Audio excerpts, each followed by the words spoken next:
Et bonjour à tous. Vendredi, nous avons commencé à travailler sur un nouveau chapitre de géographie aménagé pour répondre aux inégalités. Ainsi, nous nous poserons la question suivante. Pourquoi et comment aménager le territoire?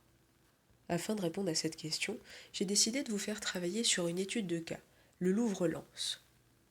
Cette étude de cas ne comprend pas de questions associées à différents documents, mais il faut bien répondre à une question, la problématique. Comment le nouveau musée permet-il de dynamiser une région en reconversion? L'étude du Louvre-Lens offre la possibilité de montrer les enjeux d'un aménagement culturel de renommée nationale, voire internationale, dans une région qui connaît d'importantes difficultés économiques et sociales. En effet, Lens se situe au nord de la France, là où il y avait auparavant des bassins miniers notamment. Nous avions vu dans le chapitre sur les espaces productifs que le nord de la France est un espace peu dynamique et en reconversion. Le premier document nous permet d'observer le paysage dans lequel s'insère le Louvre-Lens. La ville de Lens a été choisie pour accueillir le musée car elle est au cœur d'une région en pleine reconversion économique, avec un passé industriel qui a marqué les paysages. Le musée est un atout clé dans la politique de la région pour revaloriser son image, mettant en avant les nouvelles activités culturelles. Les corons, au premier plan, et les deux terrils à l'arrière-plan sont des héritages du passé minier de Lens. Le musée lui-même est construit sur un ancien carreau de mine, fermé en 1980. Lens est également très bien desservi par les transports, ce qui est visible sur la photographie, grâce aux routes et aux voies ferrées. Le second document nous permet d'appréhender les objectifs de cet aménagement, et notamment la reconversion économique de la région. En effet, l'implantation du musée doit avoir un effet d'entraînement, c'est-à-dire la création d'emplois directs, mais également d'emplois induits. L'autre objectif est de transformer l'image de la ville. La région souffre d'une image ternie par la crise économique. Le musée doit attirer des touristes français, européens et internationaux. Cette nouvelle visibilité internationale pourrait faire de Lens une ville reconnue pour ses attraits culturels, et ainsi renforcer son insertion dans la compétition européenne et mondiale entre les métropoles. Enfin, le musée doit être un facteur de cohésion sociale pour la population, très marquée par le chômage et les difficultés économiques. Redonner une fierté aux habitants est un autre des enjeux de ce musée. Le troisième document nous permet de comprendre que cet aménagement a été financé par différents acteurs.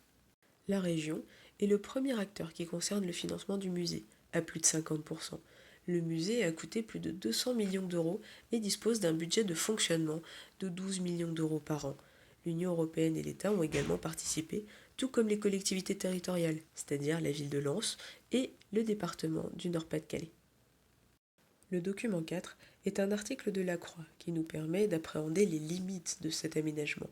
Certes, le musée a accueilli plus de 900 000 visiteurs, dont beaucoup d'habitants de la région, mais les retombées sur l'économie locale ne se font pas encore ressentir. Les visiteurs ne font le plus souvent que passer. Ils ne restent pas et ne sont pas tentés de visiter la ville ou la région. L'économie du tourisme attend beaucoup du musée, l'hôtellerie, la restauration, etc.